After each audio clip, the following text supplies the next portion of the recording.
welcome. Thank you all for coming. I really do appreciate it. One of the things I'm going to ask you immediately is give me feedback on this. Okay, we're committed to doing something every month.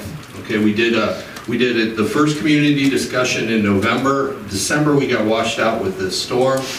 We're here in January. We're going to do something. We're going to try to do something every month. And it might not be a community discussion like this. It might be an open house. It might be a single small topic that we're going to have a round table on. We're all going to sit around and talk. But we're going to try to do something for every single month. So please support it. Go to the Facebook page. Do whatever you need to do on Facebook to help this grow for us. The first thing I'd like to do is introduce Greg and William. They do have political titles because they're involved in that, but this is not a political night, okay? And we probably need to do some more better branding on this thing, because one of the reasons why I set up Transform Roanoke, and I've owned the name Transform Roanoke for 13 years, since 2005, okay? When I conceived an idea that I knew I was going to have some resources and I wanted to help people. And the only skills that I've got, some of which were given to me and some of which I developed working at Allstate for 26 years, are speaking ability and the ability to train people on just about anything. Okay, so I sat there and I said, well, what can I do? So one of the things that we're doing is we're trying to find people in the Roanoke Valley that just are not fulfilling their highest potential. They got off the road, something happened, they need a skill, they need, you know, a small amount of money. People can be helped very, very easily, but they always have to be helped by another person. Okay, it's not just write a check. Usually there's something that has to happen with that person. And that's what Transform Roanoke's all about. So please go to our website, look at all that. What we're trying to do with the community discussions is, here's the ground rules. And both of these guys did the first one, so they understand this. So we had Michelle Dykstra and Aldridge, political people, but we didn't talk about politics. We talked about free speech, okay? Because that's one of the things that I think is extremely important and is starting to trouble me. Okay, so I'll give you just one short story. Ferguson, first thing I thought of was what would happen if that happened in Roanoke? Same situation in Roanoke. I didn't have a good answer. I didn't know whether our community was together enough to be able to deal with something like that. Okay, today I still don't know. Part of this is my effort to do that. Those are the ground rules. Okay? Basically what we're going to try to do today is we're going to try to define the problem, because I don't know, is there anybody in the room that thinks we're not divided in America? Okay. Okay, kind of assume that we are all kind of on the same page. Seems like we're in two separate corners, and then we come into the ring and we fight. We don't really try to solve anything. We just throw our own points in there on whatever topic it turns out to be. And there's lots and lots of topics to be able to do that. And we do that and we fight and we hate each other more, and then we go back to our group and we talk about the other group. Okay? I don't think that's the way it's supposed to work. Okay, so if you look at the ground rules, these guys already know that that's the way that I'm going to moderate the discussion. And we're going to try to figure out, what does this divide look like? And then ultimately we're going to have, you're going to be able to ask questions at the end of the time to be able to say, okay, what's the local response to all this? Okay, what do we do here in Roanoke? Okay, you can go on YouTube or you can go on Twitter or Facebook and you can have your fights and everything else. I'm not terribly interested in that, okay? I'm interested more in what can we do as a community to make sure that we don't do that, that we're not fighting each other. We're actually trying to make our community better for us and our kids and future generations. So that's kind of the idea today. Okay, so thank you guys for coming. The first thing I'd like you to do is I want you to just kind of, from your own perspective, when you hear that we're so divided, why do you think that is? Okay, and just take your time, 5 minutes or so, and just, if you can do bullet points or you've got a scenario, and none of this is scripted, okay, because I'm trying to find, and if you know anybody else who would like to participate, I try to find people that have well-formulated opinions that can follow the guidelines, which is, can we do this respectfully? And even if we disagree on, if we're 180 degrees apart from each other, can we have a discussion without being disagreeable. Okay? All right, William, why don't you go first? I was going to be nice and let Greg go first. Well, you can pass. Thanks for everybody for coming. Good seeing you guys. When I was asked to do this, and I was trying to think about why we're divided as people, it's a real broad net for a thing that's a big picture and for individual people as well. And so I started thinking about big picture, the things that kind of come down to like human nature that keep us divided, that we don't think about when we're arguing on Facebook, we don't think about when we see someone different than us, when we don't think about when something doesn't fit our model or how we think things should be, or a particular issue, or anything across the board. And I think one of the things it starts with is millions of years ago when we were becoming people, the type of person who would look at a rock and go, well, that's a rock. And the person who would go, I don't know if that's a rock, but that's a lion. The pessimists win, and they evolve. And so there's this sense that a lot of our ability to be negative, a lot of our ability to be scared and combative and have fear of things comes from this thing that kept us alive for a very long time. And that's not always the case now. That kind of inborn pessimism, that inborn kind of negativity, I think, we don't consider that when we're yelling at somebody on Facebook. We don't consider that these kind of, a lot of our feelings, a lot of our fears are things we just don't second guess. And that led to a lot of things in our society, whether it's racism or the church or whatever else. These ideas where things are divisive, and we have, the church has binary thinking. A lot of us grew up in the church. A lot of us, were told, this is good, this is bad. And so we have this 0 and 1 system. And that doesn't fit into the real world. The real world isn't black and white. It's not, a simple right or wrong issue on everything. It's a big grayscale, but we don't think of it that way. And that leads to a lot of, I guess when we get into politics, it's a lot of ideologues without issues. We follow things kind of blindly. We assume that things, if you're of one party, things can only be a certain way, and then that means you have to be against most all these other things. And that just multiplies, and that becomes something that goes to an echo chamber, and we suffer from confirmation bias, we suffer from all sorts of subjective truth, which, truth to an extent is subjective, and stories make sense to us, and the things that ring true make sense to us. But ultimately, it's not just one thing, and that's the way we treat it, and I think that's how you end up in such a divided kind of way. Okay, great. Peter, you can sit. We're not going to need the mic. You're okay there? In the lead up to this, I think I have a pretty definitive answer on why we're so divided. I don't think it's complicated. It's very simple. But I decided to spend a couple of weeks and ask people that question. I asked a lot of people that question, and I got a lot of very interesting answers. I got because Republicans are all racist. I got because Democrats are all commies. I got because they want to make me do this. They want to take away my it ran the gamut.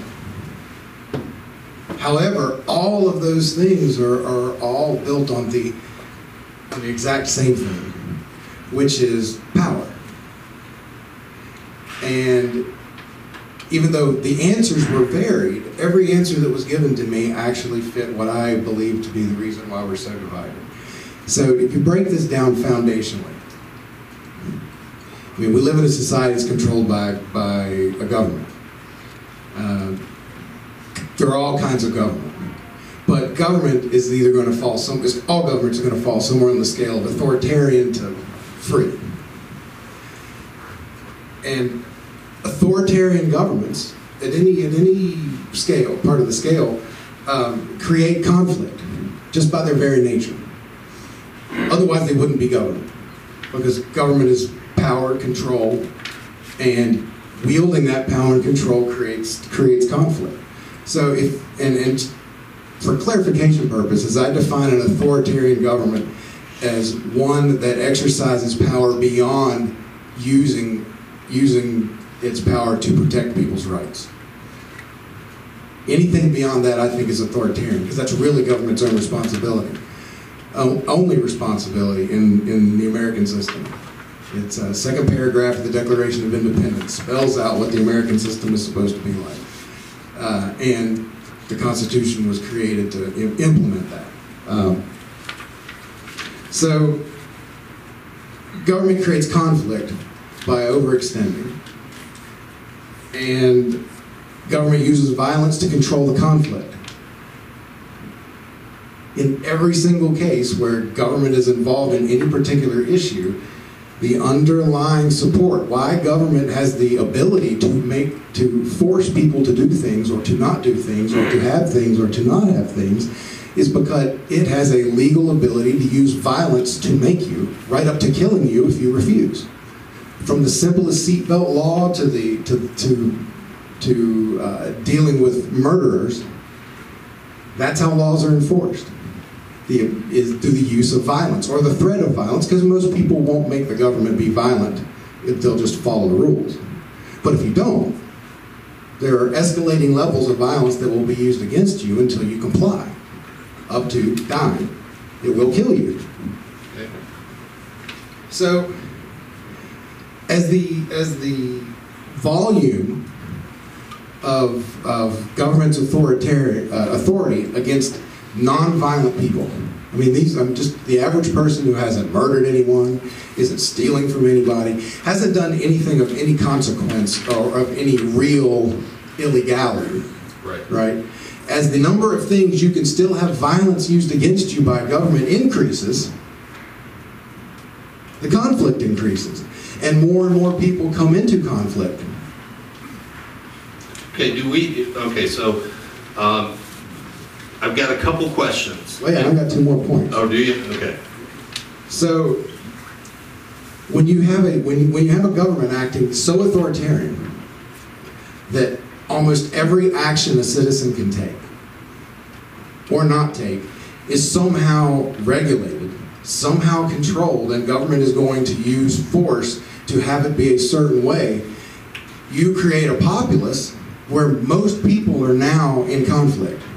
Some of them agree with all of these rules, some don't, some agree with some of them, but not others. Okay. But the totality of government is now encompassed the average daily life of every ordinary citizen in some way that they don't like.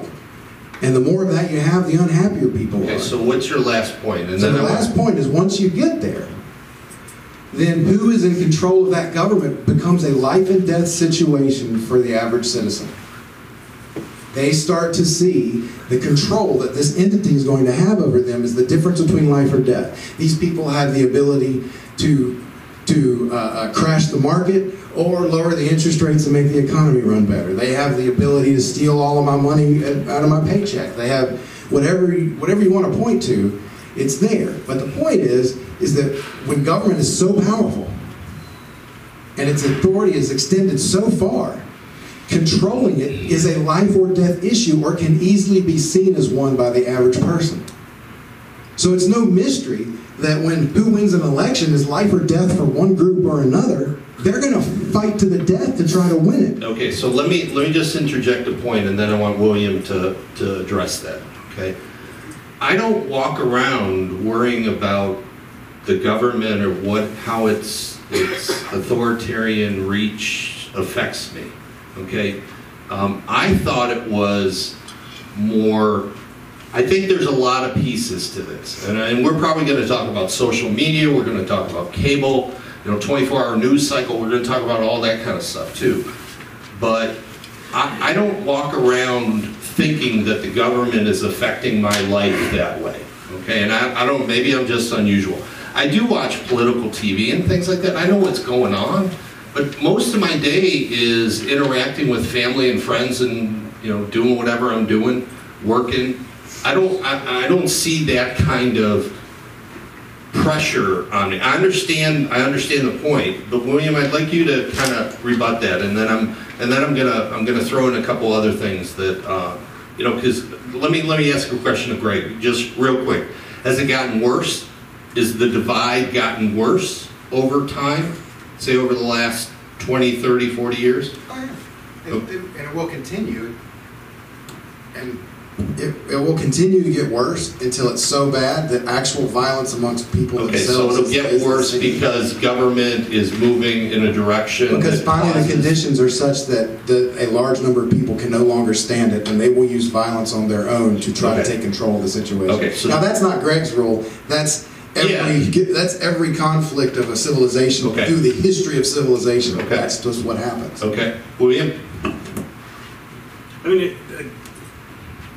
I don't disagree with Greg. I mean, I don't think that there's going to be a violent totalitarian government real soon, but I do think that, I guess in regards to whether the system is designed for conflict, in a lot of ways it is. A lot of the ways that we could change things or fix things are predicated on people whose main objective often is to be a conflict.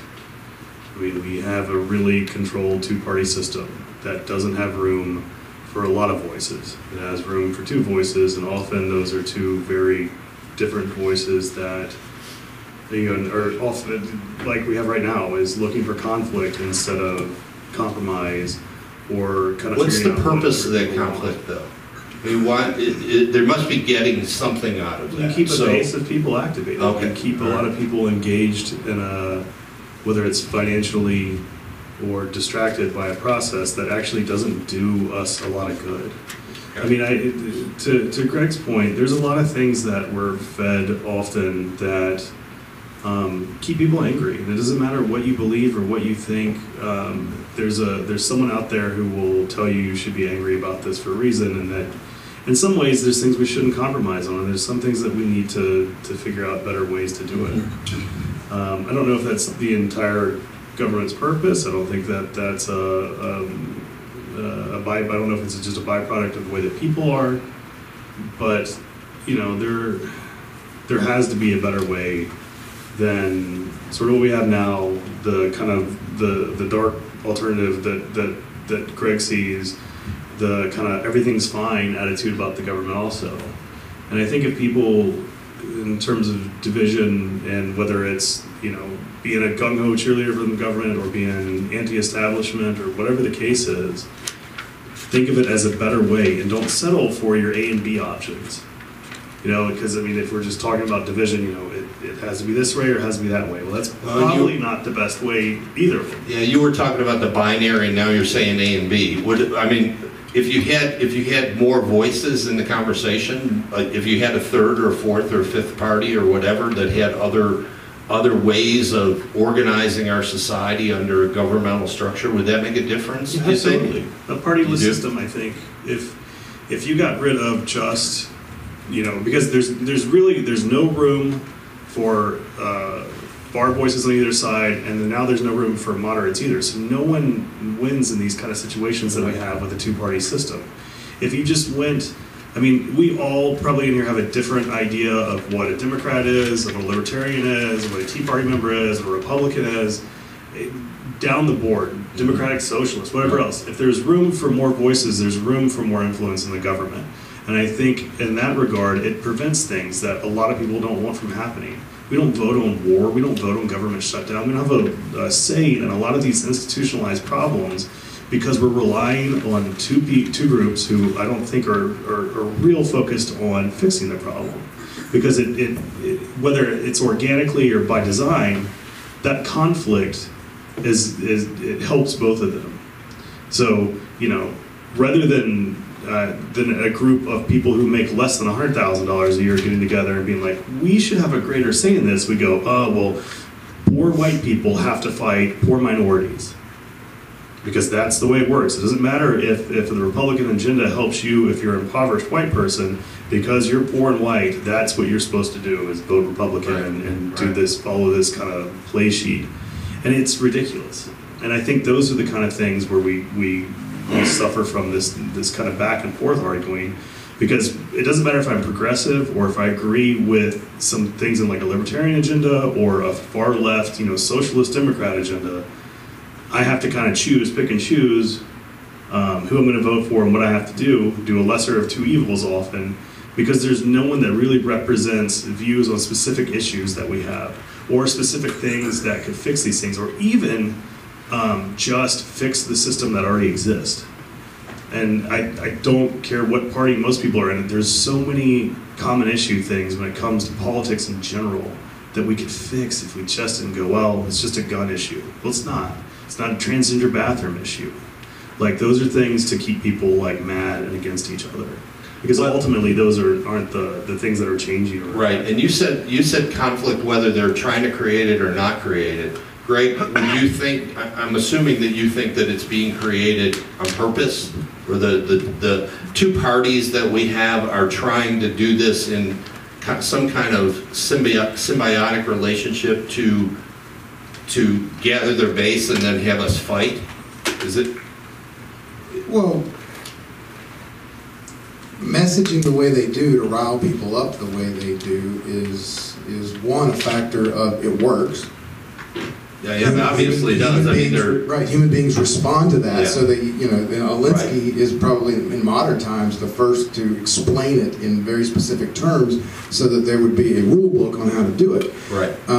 It's only been within the last decade that the Republican Party and conservatives and people on that side of the aisle decided they were going to use those to fight. And so now you have epic war using the most basic of what human beings will respond to.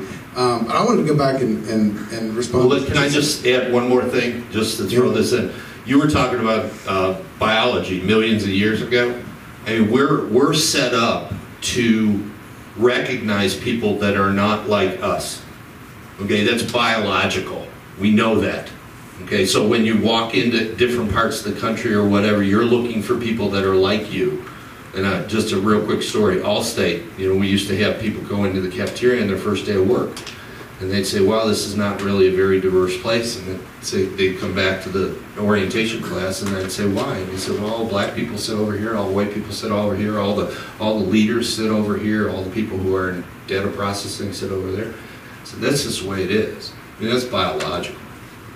Okay. Would it be great if everything worked like that? But it's biological. So that's the only thing I wanted to add. So, I don't know if that's as biological as much as our inborn fear of things. Yeah, right. A fight or flight response. I mean, I think a lot of that, and a lot of the finer details of those things are about exposure. It's about traveling and being well versed in things and not going, look, I've done this one thing this one way my entire life, so that has to be the right way. That's the only way I can do it. You're right.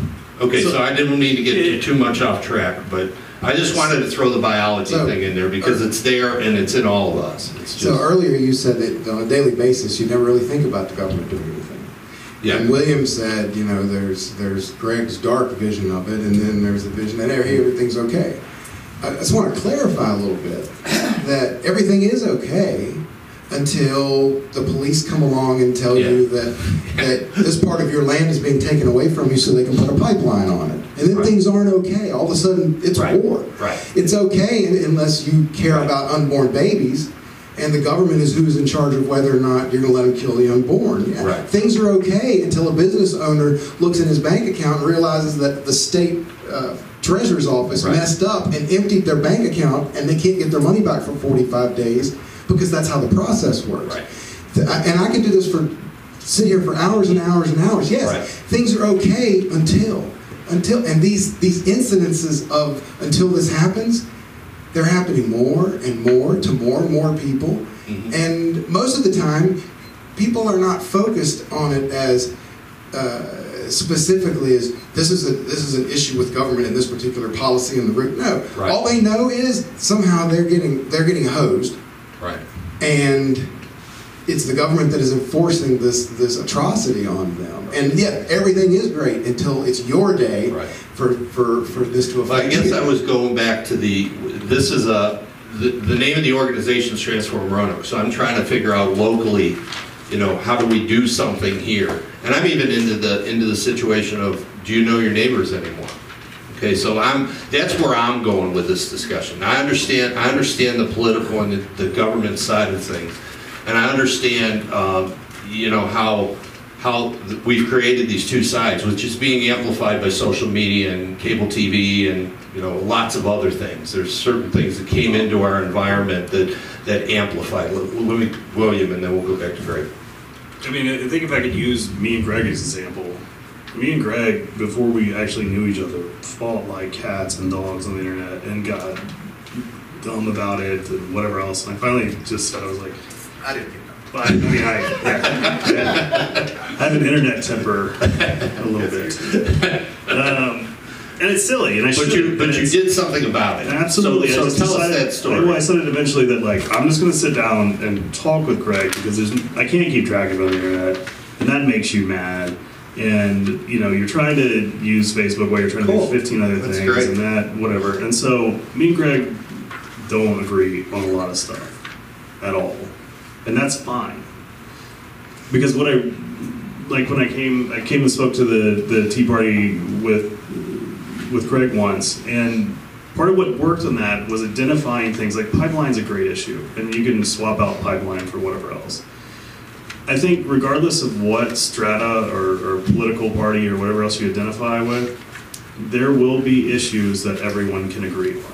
And we let, again, we let a lot of things roadblock any kind of progress because we let one issue mess up all the workings for fixing another issue. Whether it's, for me, like getting rid of Citizens United, having to have a popular vote to go to war, you know, eminent domain in terms of pipelines and things that affect people's livelihood. I feel like those things are things that could get sorted really easily, but we're worried about all these other like kind of hot topic issues that then ruin our ability to work on those kind of bigger things where we can all agree on something. I mean, so why is that? I mean, is it you're worried about who gets the credit for whatever the solution is, or is it just the group won't let you move into the middle and say, hey, let's solve this one together because we both agree that it's a problem, we have a common solution? I mean, what's the reason why we don't do that? I think in the past, especially, you know, there was a lot of institutions in place that were founded on keeping, you know, rich, straight white men in power. And thankfully that's changing, but I think that, I don't know, as it stands now, a lot of those institutions die hard. Those become hot button issues for lots of other people.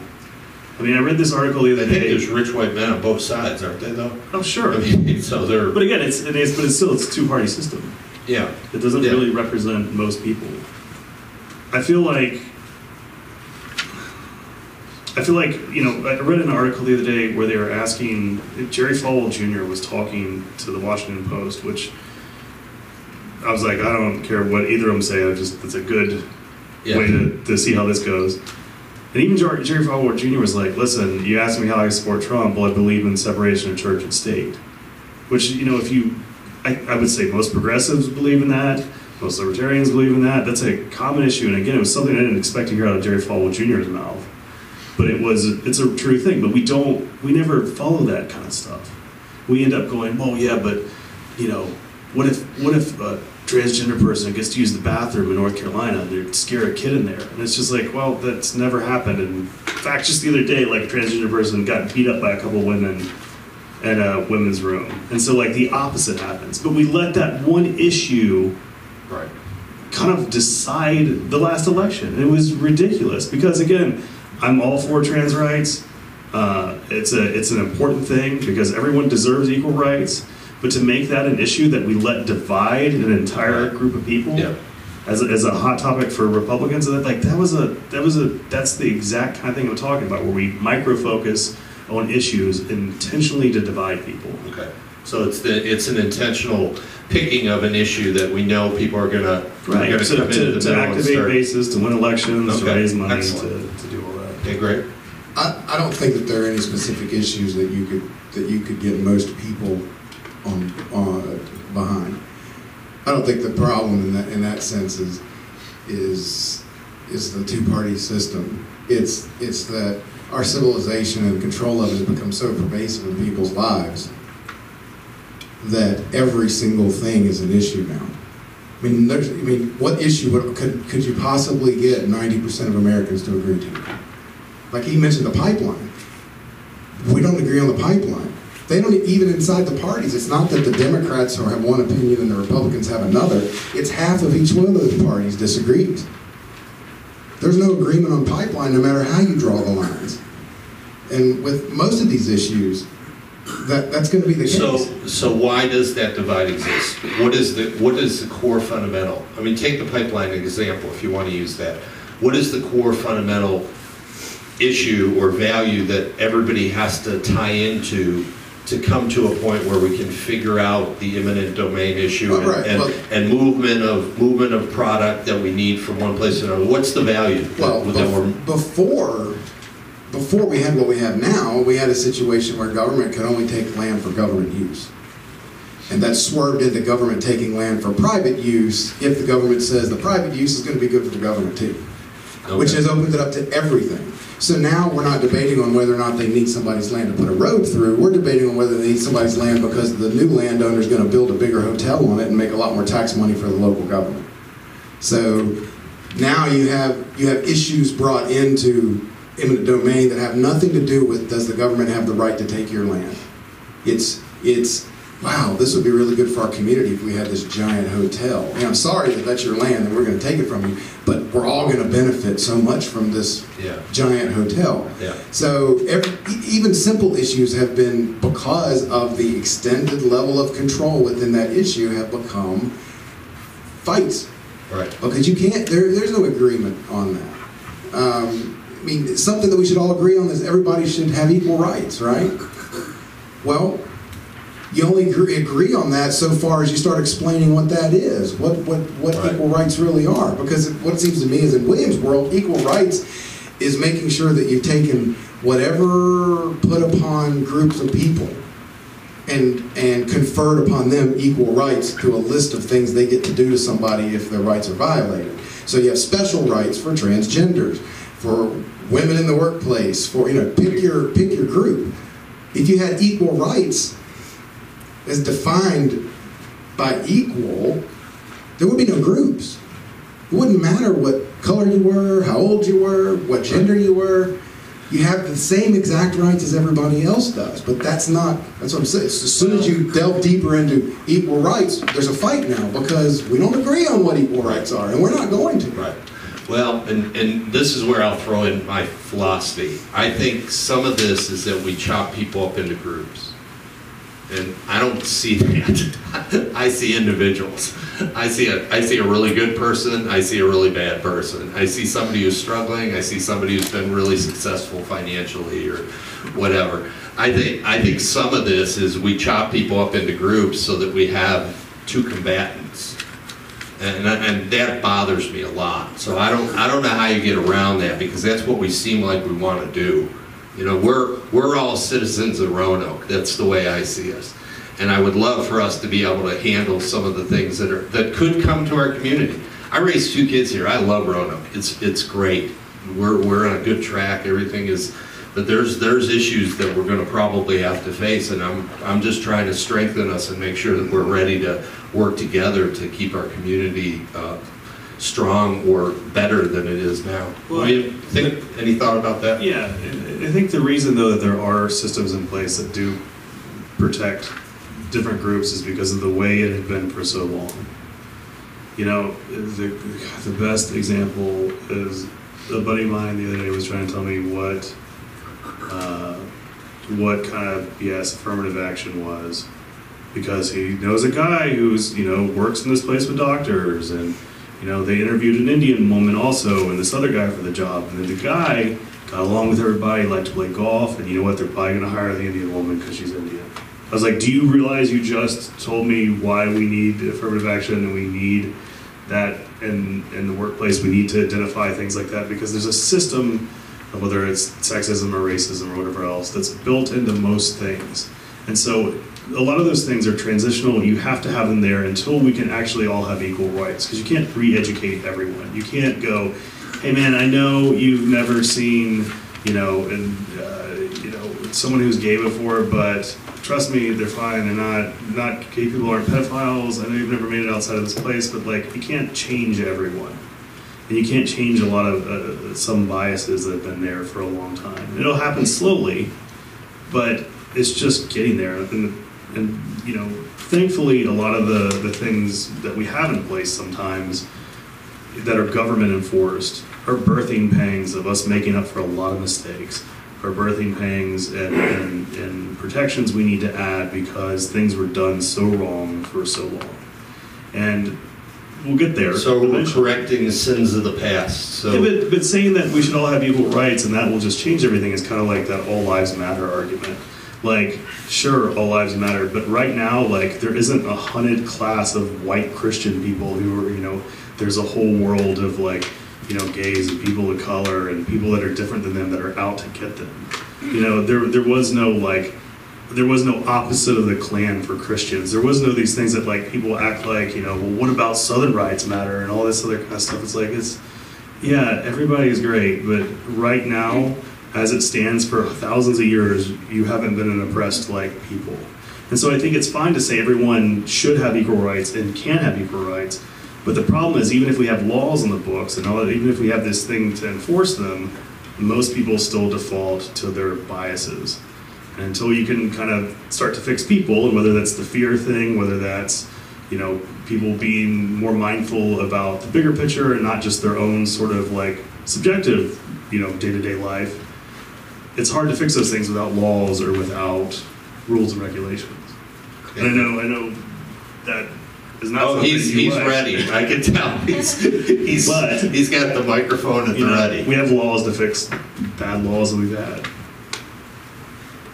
I don't know how to fix that either. Two things there. One, I think much of what William considers to be fixes to institutional problems we had may have been intended as fixes, but they ended up, rather than fixing something, creating a bigger problem.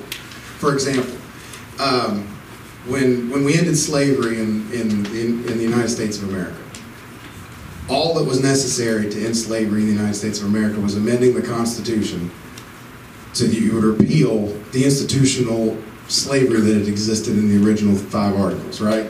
But they didn't do that. They told us that's what we're doing, but instead they wrote the 14th Amendment, which basically, if you read it with a legal mind, instead of freeing the slaves, it just enslaved everybody else with the government now as your master. That's the way the 14th Amendment reads. So, yeah, we needed to fix that. We absolutely needed to fix that. There's no doubt. In fact, if I had been at the Continental Congress myself, I would have not have been on board with the Constitution the way they wrote it, because they didn't deal with slavery to begin with. I'd have been the problem. However, there's a right way and a wrong way to fix the problem, and the right way was not to write into the Constitution that everybody born in the United States is now belongs to the United States of America. Did they purposely do that? Did they know that's what they were doing? I'm sure that there was somebody who had an idea that they had written this language in a way that was going to let them do some cool stuff later. Okay. And most people don't know any better, don't pay attention, don't care, and they have no idea what the exact language in that particular amendment ended up causing. They were just trusted the people that they voted for to have ended slavery the way they wanted. They didn't look into the details. The details are where the problems are. Now, that's one. The second thing is and what William said is a prime example of why we're so divided. Because his first example of a group that needs rights was the Indian lady that couldn't get the job, right? No, it was the idea that why this guy was saying affirmative action was crap was because they were probably going to give it to this Indian lady because she was Indian, but the reasons he qualified the white guy was that he liked to play golf and got along with the other doctors. Which, to me, that doesn't tell you anything about their ability as a doctor. No. Where is the meritocracy in that? I mean, I think we had this, and this person obviously had the opinion that if you play golf with the person that's hiring you and you look like them, then you're the person that should be hired. My question comes back to, who is the better candidate? I was in human resources I'm just for saying, 26 years. it was a good example of people's bias about like they don't even know that they're Definitely. why that's a problem. But the reason why that's divisive is because neither he nor her had a right to work at that place. Except we have a set of laws in place to make sure that she gets an upper hand in that situation because of being a minority. When neither of them has a right to work there, that's not one of the rights our government is supposed to be protecting. Our right to work in a specific building for a specific person, that's not a right. Well, we're talking about what was the decision-making process to hire either, I guess it was a white guy or the Indian female, right? So that's what I'm concerned about. And like I said, I dealt with that at Human Resources. The government, because and this is kind of arcane and in the weeds, but there's something called the OFCCP. All state used to lease buildings to the federal government. Federal government has a group, OFCCP, Office of Financial or Federal Compliance. They were telling us that we had to hire the next building manager. We only had 5 in that big building on 419. We had to hire the next building engineer, had to be a female. Had to be a female. We couldn't hire anybody other than a female. Okay? There were no female building engineers in the city of Roanoke, County of Roanoke, Salem, Vinton. There weren't any. Okay, so I guess my problem with it was I was being told not to hire the best building engineer. I was required to hire an unrepresented group within that job title, and I thought that was kind of nuts. Go ahead. Oh, well, because it was a meritocracy thing. I mean, I can hire the best person. So can we get back to that? Ultimately, shouldn't any private entity be able to hire whoever they want for whatever stupid reason they have? And if they don't hire good people and their business fails, they're gone. I mean, I don't understand at what point we got to this place where we decided we had the ability as a collective group to tell a private citizen how they're going to run their life or their business when it's a private business. It's their private life. What do you think about that? This is not who's getting hired in the offices in the General Assembly. Right. This is who Fred down the street is going to hire to go do plumbing jobs with him. Right. Shouldn't Fred hire the person that he's going to be most comfortable every single day riding around in a truck doing plumbing work with? And how do we know what he's most comfortable with? Okay. Okay, William? I think, if a private business, one thing that was separated from the government, that'd be great. But it's kind of like saying, well, there's separation between church and state, but churches have all this influence and can use it as a boycott or whatever for a lot of different things. No private enterprise exists. If you're a corporation and you get treated like a citizen, if you can donate to campaigns, if you can do all these things within a business, a private business would be fine if it was a tax thing that was separate from everything else. Because as it stands, businesses often rely on so many other things that the government provides that you can't help but be integrated in some ways, and then also have that be part of your laws. And there it is. There's the problem. Again, you just proved my point from earlier on. It's because government is providing all of these things. So therefore, now we have to control what they're doing. But the problem comes right back to government having provided all of these things. Well, let's say, beyond the roads and the mail system, and securing us from invasion. What is the government supposed to be doing in the American system that they're doling out? I know what we are doing. We're giving out tons of money, and we're giving special grants of zoning for specific businesses, and we're giving tax cuts to these guys, and we're paying to train their workers. The government's doing all these things. Yeah, so of course it makes sense that now we got to be regulating the crap out of them because all the stuff they're getting from government. When the whole problem is from the very beginning that we had government doing all this stuff, none of which is protecting the individual rights of a citizen, which is government's only responsibility in the American system. But that's all it's supposed to do. I think things happen organically, good and bad, right? So, we didn't have laws against child labor until child labor was a problem. And I think most people would agree that ending child labor is a good thing. But then what do you do with kids? Well, you form an education system. You tax people so that people can be educated and free. Yeah, it's basically free childcare. Like, there's a whole number of things that come along with it. I know, like, a lot of those things you don't like and should be sort of vested in the power of people, but not everyone is capable of creating an infrastructure that large or doing those things at large. Like, if Google... No, we should be helping each other. Sure, absolutely. We should always be helping each other. I mean, I think... But pointing guns at people is not the way to help people. Right. Those are the... And that's how government does it. And that's why we're so divided. Well, do we... Because both parties, it doesn't matter whether you're Republican or Democrat, both major political parties all agree on that.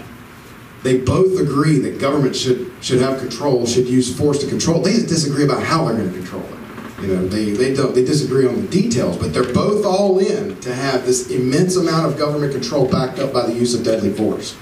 That is not a question with either party. Both of them agree on that. So if there's one thing most people agree on, it's they want to be able to use the force of government to boss other people around. It's just what they're going to boss them around about that they disagree on. But do you think that's just all of it, or do you think that's part of it? I think that is the foundation of the entire thing. Well, and then I threw on all the amplifiers, okay? And I'm going to bring this back really local, okay? Just because I like where this is going, but I also want you to understand what you can do locally, and we're going to get to that. We're going to start talking about that. Have you guys ever heard of Nextdoor, the Nextdoor app? Yeah, it's a couple bobbing heads. Okay, so the cool thing about it, if you're not familiar with it, it's just an app you put on your phone, and geographically they create a neighborhood.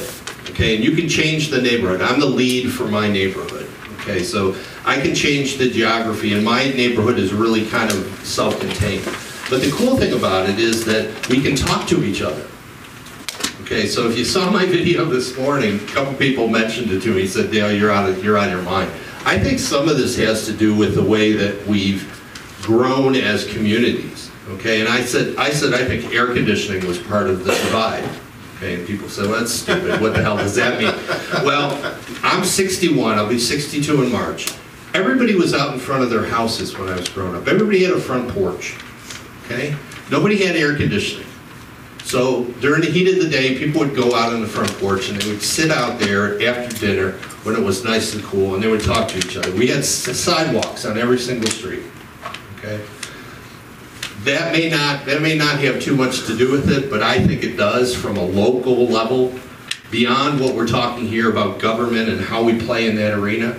Then we got rich, okay? A lot of people were buying bigger houses. They had bigger pieces of land. So what they did is they took the porch that was on the front and they put a patio in the back.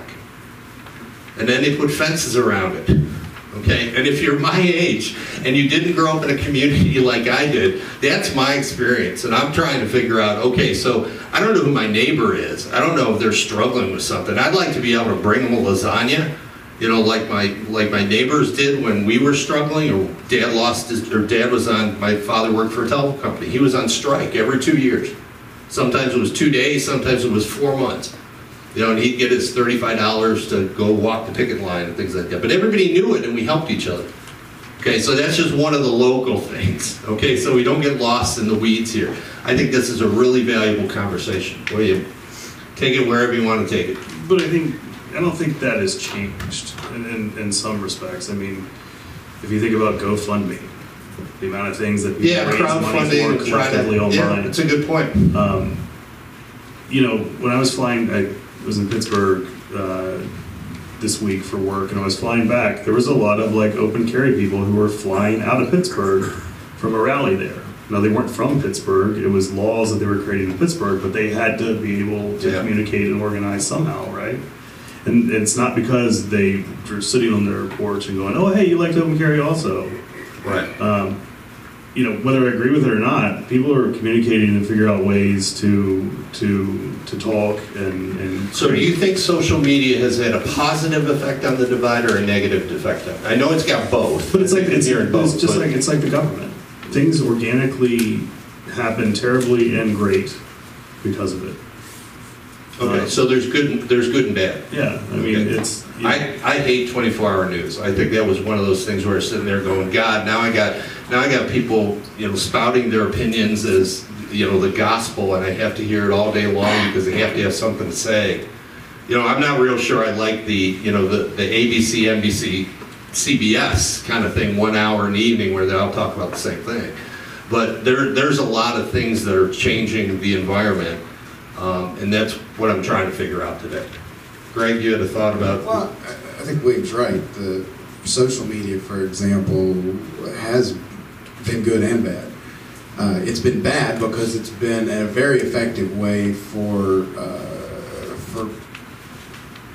people who are working politics to propagandize people and reach the maximum number of people with the maximum impact so that they can get support ginned up for A, B, C, or D, which creates a fight. That works on both sides of it. So you get more people in the fight. Your base gets bigger because you can reach them easier. And because of the way social media works, you can reach them constantly. Yeah. For people that are checking their Facebook multiple times a day, there's a running feed, depending on which side of the aisle you're on, there's a running feed as to why your people rock and the opposing party is all a bunch of commies and Nazis. Right. And so you're constantly bombarded with these messages, further ginning up the idea that they all suck and we're all awesome. And if I like something, then I see more of that. So now, I'm reinforcing my own group think, or whatever you want to call it. On the good side of it, it has allowed people to communicate and stay in contact with other people in ways they never would have been able to before. I've used it to find people I've lost for 10 or 15 years and found them. There's all kinds of good that can come out of it. But it has been an amazing, social media is probably the single most effective tool used in political war in the postmodern era. It's like the difference between a blunderbuss and a semi-automatic 12-gauge shotgun. Right. And do you think it's just human nature that we're going to take that technology and use it for good and for, if you think this is bad, where people are getting in two separate areas? That's just what human beings are going to do with whatever tools are available. That's normal. But most of them, and it took me a long time to figure this out, most of the people that are using it for bad, they don't see what they're doing as bad. Yeah. If you're one of these people who's like, you need to keep Democrats all upset because Trump is an evil SOB, right? So you probably believe in your heart he's an evil SOB, and you believe in your heart things will be better if I can bring more and more people on my side to that understanding. Right. And so all day it's meme after meme of something that Trump said with a comment to make him look stupid, right. and so you think you're doing this great service to political thought, by fighting the evil man. Well, that works on the other side too, and in reality, people doing what we might consider to be bad, negative, or evil things are rarely think that what they're doing is bad. Mm-hmm. There are very few evil people doing evil, and they're like, yeah. That's right. Almost non-existent. Right. How many people do you think, and I think this is a good practice for anyone who would like to see things less divided, how many people think of why they do those things? I mean, and it's not, I'm not saying like, well, I like wearing black and white and gray clothes because it's easy. Greg or Al was talking about God styles and all these like personal decisions. It's just like, my clothes, for example, are black and white and gray because it's easy to match all of them. Why do we focus on stuff that doesn't really matter? So you go, okay, well, why does that, why did I do that? That's an easy answer for me. But like, if you go, okay, like, why do I feel the need? Why do I get so upset about X, Y, or Z? And it could be anything. It could be Second Amendment. It could be universal health care. It could be these things.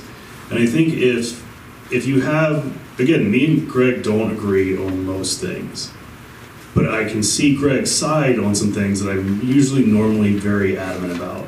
That doesn't mean that I don't believe those things anymore or whatever, but I have a broader understanding of them. And I think when it comes to that kind of having that constant feed of memes or looking at all the typos like in the president's tweet or, whatever else, if you can go, okay, why does this frustrate me? Or why does this make me happy? Or why, you can learn, I think, a lot about yourself and kind of get out of some of that kind of vicious cycle of an echo chamber.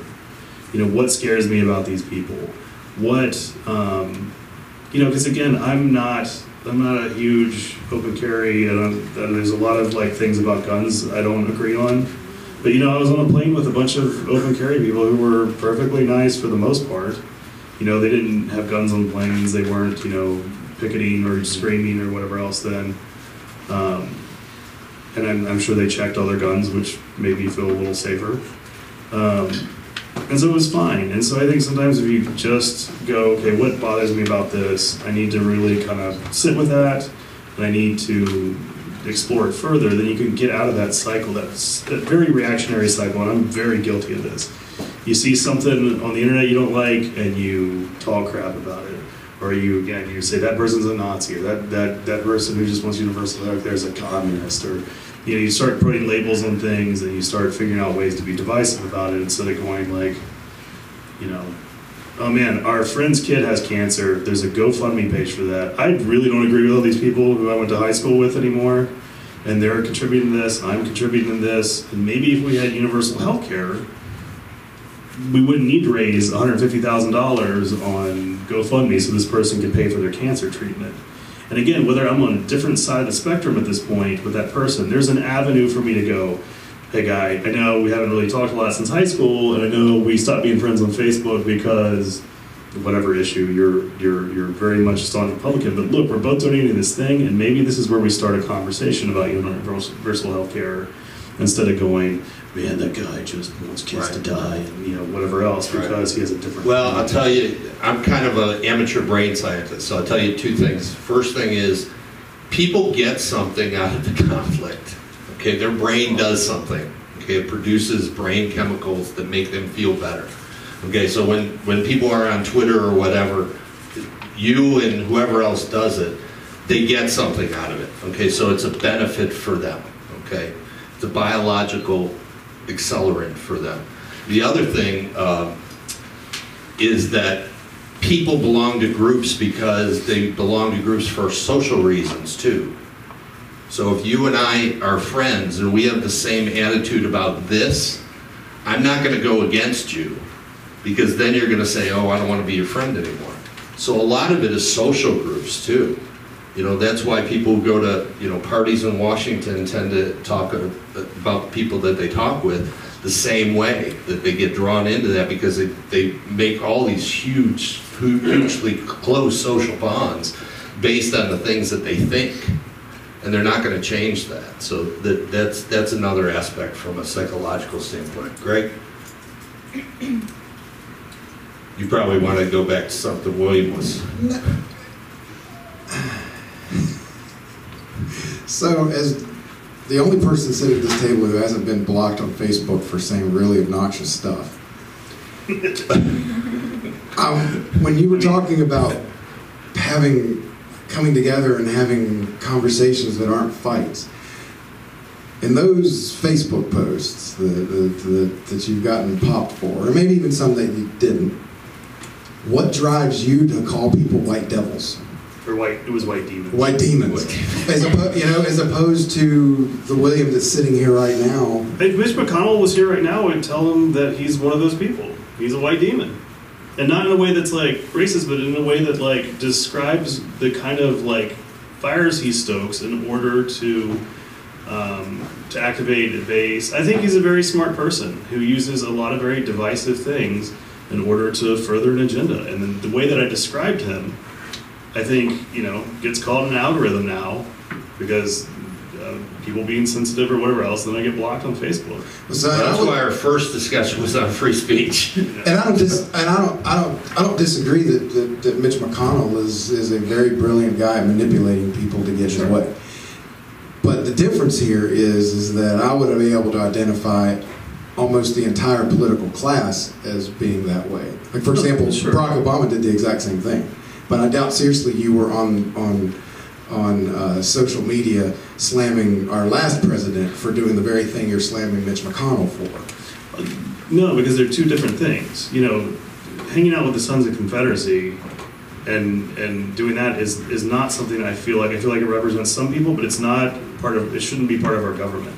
You know what I mean? It shouldn't be a reason why people go, oh yeah, I think that guy should be allowed to shut the government down. So how many Facebook posts did you make yelling at Senator Byrd in West Virginia? How often did you call him a white demon? I don't know. I mean, he was a KKK grand wizard. He wasn't just a rank and file. He was like one of the most important ones of them. When was he in office? He just till he died, which was just a few years ago. He hasn't been gone for that long. Many years. Oh, you know what? I did think I said something about him dying, where they were trying to like literally whitewash the fact that he was in the KKK. It was, well, he changed his ways when he was 80, like, which doesn't make it okay. You know, like, I think I did say something about that. But there's a lot of bridges and everything that are named after him. Yeah, you know, there wasn't a lot of outrage. And I don't see a volume of people out there trying to rename those bridges, right? Because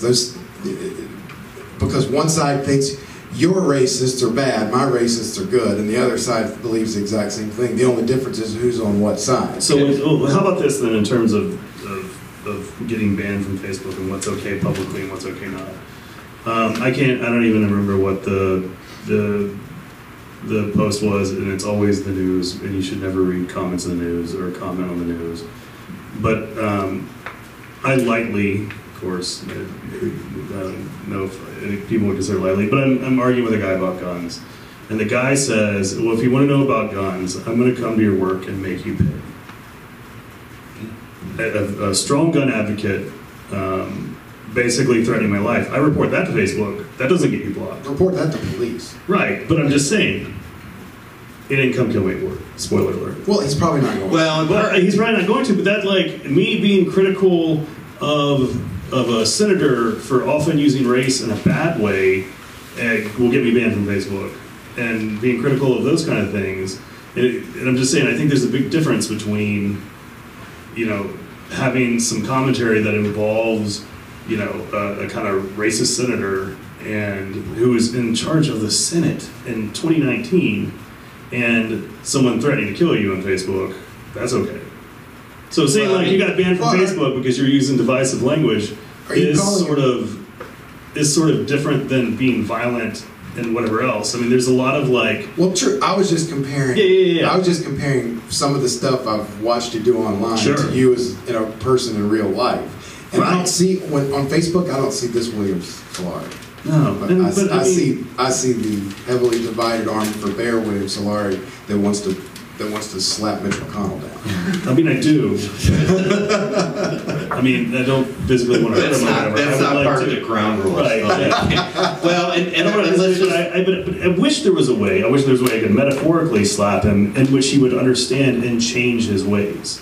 You know what I mean? And again, some of them aren't things where it's just a difference of opinion. And some of them just kind of come down to being a good human being. I mean, I think, because again, you and me don't agree on a lot of things, but I think you're a good human being at heart. You know, even if we see things differently, I do believe that there are people like Mitch McConnell who don't have people's best interests at heart, who have a certain agenda at heart. Like you said, this kind of like, if you want to talk about an overbearing government that is happy to use the powers that we've instilled in them to do bad, that's one of those people I think is doing it. I know that you think everybody does it, and again, with like Barack Obama is very critical of drone strikes. Those are not an okay thing. War in general, I don't think is an okay thing. You know, the American people should all have to vote on war. It shouldn't be something we let politicians decide on. And that's one of those things that, again, you know, if you want to talk about being critical, I'm happy to be critical of any politician who isn't doing things for what I think, or even if they think is the betterment. I think some people do things even they know it's not for the betterment, and that's when I'm hypercritical. And I used to think that they knew. I don't think they knew. I think if you sat down and talked to Mitch McConnell, I'm not a Mitch McConnell fan. But if you sat down and talked with him, I think he could probably eloquently explain why what he does he thinks is better for people. But like Bob Goodlatte has to know. Do you know what I mean? I used to think so. Right, but I mean, but then I spent over a decade with these people. You know, in back rooms, listening to the private conversations, watching how they conduct this stuff away from cameras, and I discovered they don't realize they're doing bad. They really think this is good. Now, well, again, Goodlatte's not entirely bad, but again, it's not like he just organically ended up that way and then one day went, oh man, I just follow the GOP playbook, and I don't think about my district. I don't think about the people I represent. I don't think about how I said I wasn't going to be a lifer or any of that kind of stuff. Like, he didn't follow the GOP playbook. The GOP playbook is limited government, lower the taxes, lower spending. Right. He did the opposite of all those things. I'm not sure what part of the Republican playbook. Well, I'm sorry. We can say good luck every year to. He shifted with the changing GOP. You know what I mean? Like, because the GOP did. I mean, again, the one of the parties I feel worse for in this nation is moderate Republicans, because there's and to an extent moderate Democrats, because there's no room in politics anymore for those they should be their own party. Because again, the GOP has shifted in this way, and I mean, if we want to talk about waste of government funding and taxes and whatever, it's like, how many times did we have to investigate Hillary Clinton? You know what I mean? How many times do we have to do this thing that again, I feel like Bob Billitt is a good example, knew was a diversionary tactic, but went ahead like just really plowed for it with it anyways. That's something you have to know. So like, how many public times have you asked how long we have to investigate Trump? Have you publicly asked that question on Facebook? Well, when we are investigating Trump. No, but I mean, you're against it, right? Because we shouldn't just endlessly investigate somebody like Hillary or Trump or Barack or Bush or. If Hillary Clinton was the president and there was some questions about her server or whatever else still, especially if she has a nuclear button right there, or the ability to screw up a bunch of trade agreements, or ruin the environment, or whatever, all the other powers the president has, or that we've given them, unfortunately. I want you to be hypercritical of those people. That's always the thing about politics. People are like, why don't you do this? Why don't you run for city government? I always want someone who's better than me. I always want an answer that's a better answer than I can come up with. I always want the government, especially, to strive for things that just one person can't go, I have a great idea. I want them to really figure out what the best option is and do that. And really, I mean, and it's like the pipeline. Pipeline's a perfect example. It's not good for the economy. It's not good for the environment. It's not good for so many things. But it's good for this one company that paid a bunch of politicians, like our governor, who I voted for. You know what I mean? And I hate that. Like, it's one of those deals where it's just like, oh my God, okay, anyone should know better. I'm sorry. Yeah. You're still susceptible to the Democrat side of the let's make a shift here, guys. Okay, so I think one thing the crowd will understand is number 8, when you can't agree, choose clarity of position. That's kind of where I go with these things. I want to know, if you're on the opposite side of an issue, whatever it is, I want you to articulate that side so that I know completely this is not a conversation that we're going to convince each other of. Okay, so I think that's what we're getting to here. Greg's got his position, William's got his, and they're very clear. I think it's very clear. I think we need a third person up here. Yeah. Because William very well represents the Democrat side of thought on this. Right. Trying to, I don't represent the Republican side of it. I mean, the Republican side of this would be, we should stop investigating Trump and we need to investigate Hillary more. Right. You're okay with investigating Trump, but stop investigating Hillary. My perspective is, Hillary was the Secretary of State, got millions of dollars in donations while she was working on a transfer of uranium to the Russians from the Russians, and she needs to be investigated. Right. Trump, maybe he needs to be investigated. Maybe they all do. I mean, it's not just your politicians that need to be investigated, because I don't have a your or a my. No, sure, but I'm also being very hypercritical of some of the cards like we're dealt with. I mean, like I said, I'm very happy with the governor and the way that he's handled things. And again, I voted for him, but it's because I had one of two choices. And you had a third choice, which is to not support either one of them. And I do. What are you going to do for all those people up on my mountain that are having this pipeline run through their yards? Because you put the guy in place that's allowing it. What are you going to do to help them? What I did was I spent a lot of... responsible. I volunteered to an extent. Yeah, you and 2.1 million other people in the state of Virginia are responsible. But I wouldn't say it's just Ralph Northam that calls the pipeline.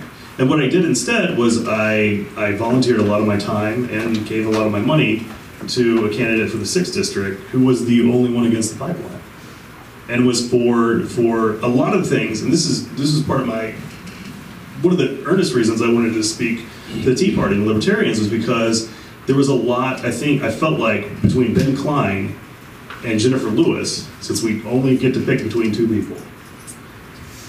Twice I got somebody into the fight in the 6th district that wasn't part of that system. Which is great, and I love that. But I think they didn't win. But you got to re-educate people on that. And again, that party list system, instead of going for like a single winner plurality, like we would all stand to do a lot better. I don't think I would have done any better either way. I mean, my choices then in the 6th district are going to be Ben Klein, who's going to keep the status quo, which I don't like, or Jennifer Lewis, who, might do something to stop the pipeline, but now I got a whole other set of issues she's going to use the government to point guns at me and make me do. I lose no matter which one of these. Freedom loses no matter which of these two people win. So what is let's take a turn. What's the solution to this? Okay, now, you guys are talking a lot of political solutions, so I guess the only solution that I have as a citizen is to go vote for the people that I believe are going to make our community better. Okay, no. Okay, so Greg, you say don't vote. No, well, stop supporting the people that are causing this problem, and it's both political parties. Okay, if I believe the problem as you describe it, which is government and the politicians that are creating the conflict, the government, and creating laws that require them to use violence for me to obey the laws, that's kind of your thought, right? Well, yeah, because if we hadn't empowered them to this degree, we wouldn't need to fight so much to make sure somebody who agrees with us is in charge, because they could do less to us. They would be able to violate us less if the government hadn't been empowered in this way. Okay. Then it probably wouldn't have mattered to me whether Ben Klein or Jennifer Lewis was the congressman, because all they were going to deal with is minting money, securing the borders, the other 18 things that the federal government is supposed to be dealing with.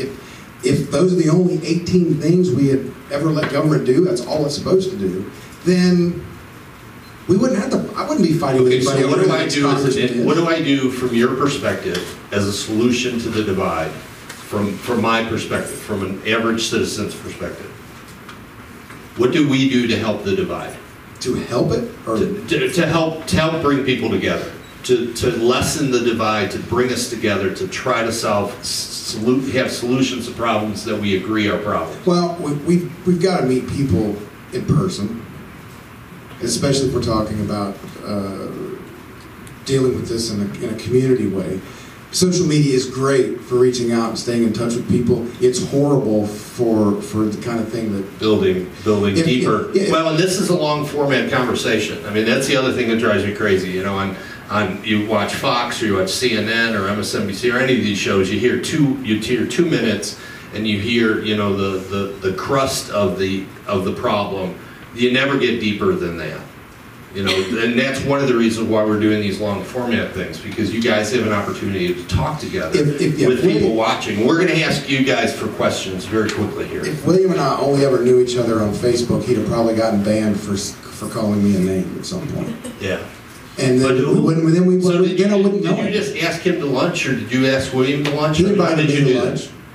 Yeah. And said he just wanted to talk, and so I was like, okay. We went to the New Yorker, had a submarine. And did that bring you together? It seems like you'd be closer now than you would have been if you were just doing your thing. In a very fundamental way, because I could not be more opposed politically to what he wants to use government to do to me. Right. However, I'm kind of willing to give it a pass because I feel like I know him. Right. Whereas anybody else espousing this stuff on Facebook, my initial reaction is there's something radically wrong with you because you want to kill me for making choices in my own life and have the government control everything. But you take every law to violence. Okay, that's one of the things that you've said several times, right? That if I don't comply with this particular law, the government's going to come and do increasing and then put me in jail or in whatever execution or whatever else we're talking about.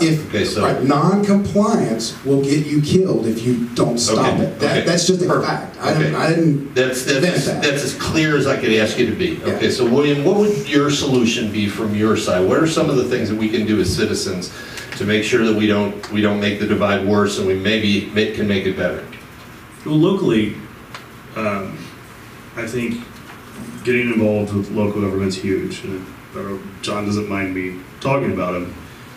When all this stuff was going haywire with Bowers, who was part of the party I usually support, I decided that there wasn't enough going on well with that, and I wanted to get involved in local politics.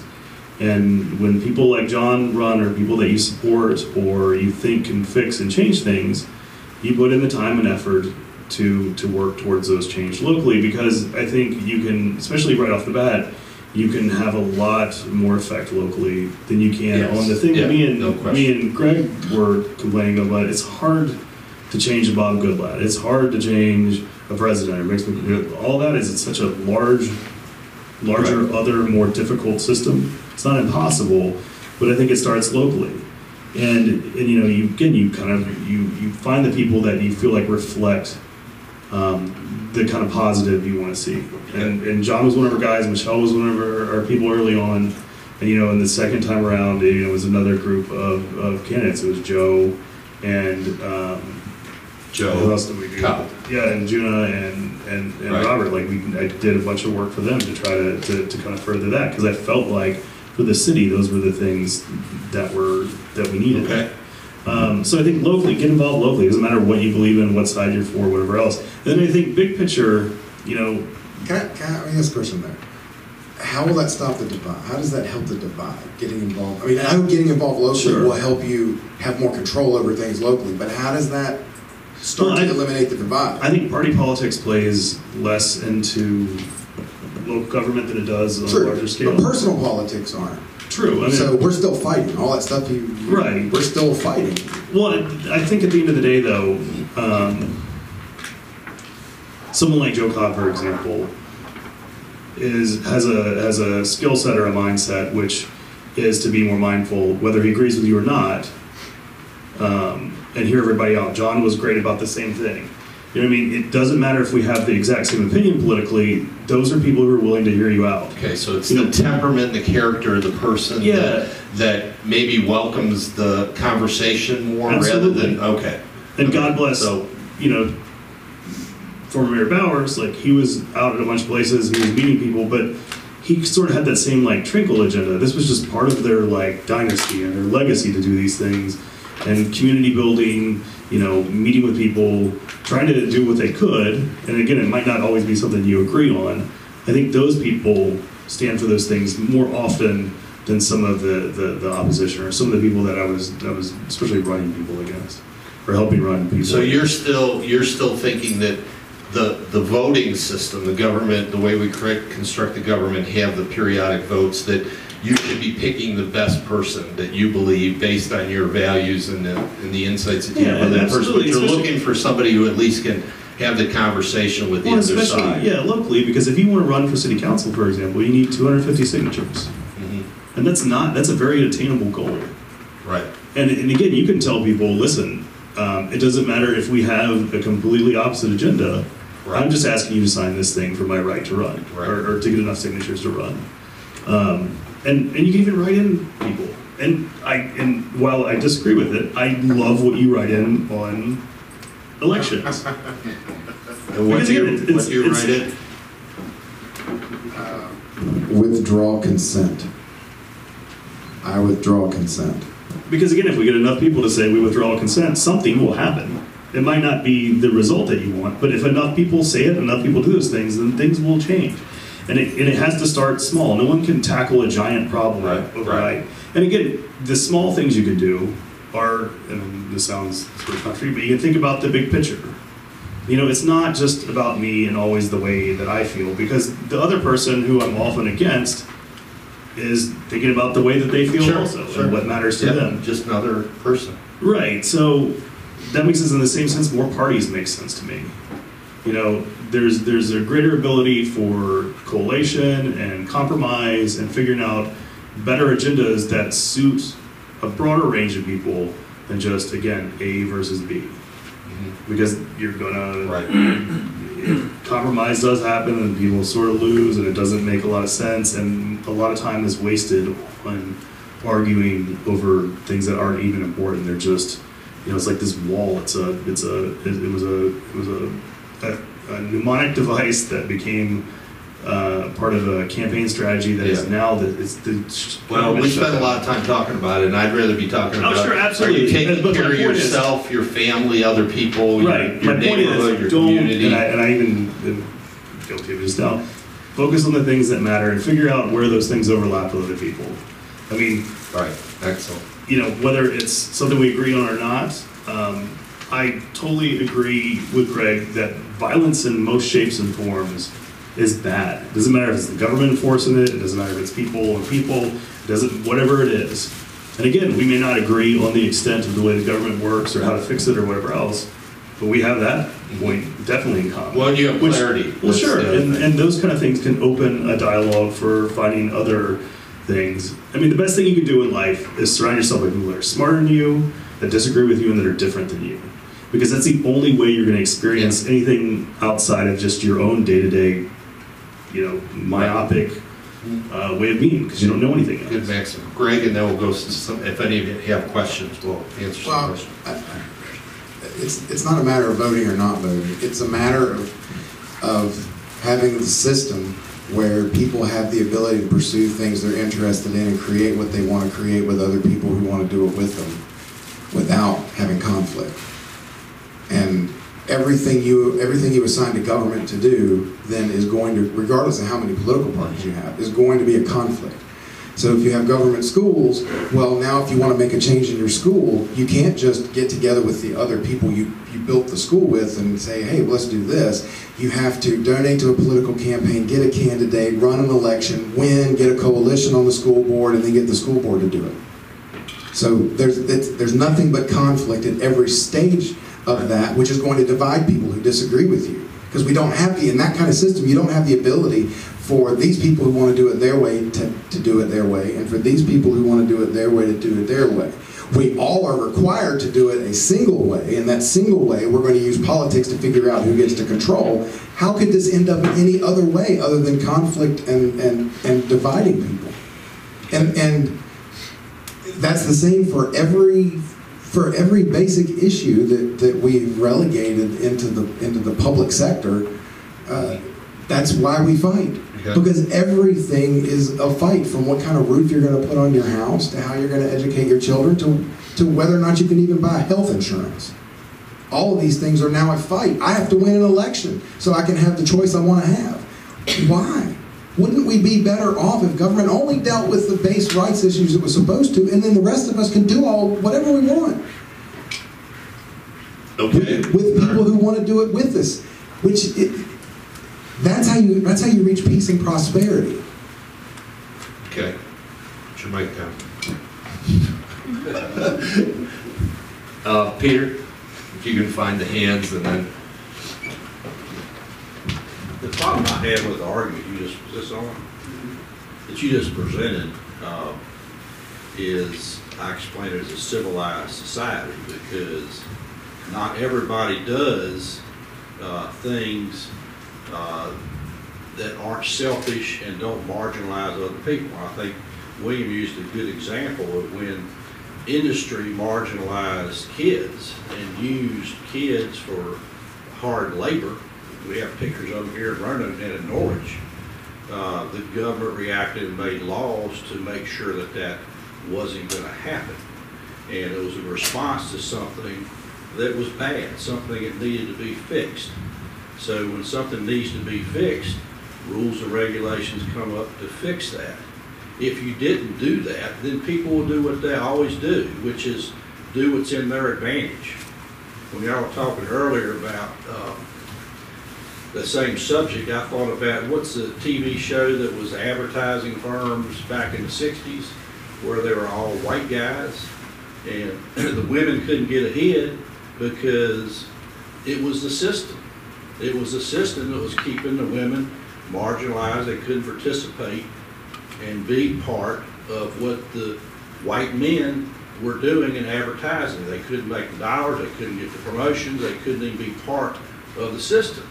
So how's that ever fixed? As long as you're trying to fix it based on people's generosity and their will to do right, it's never going to be fixed. Can we take those two examples and let Greg address those?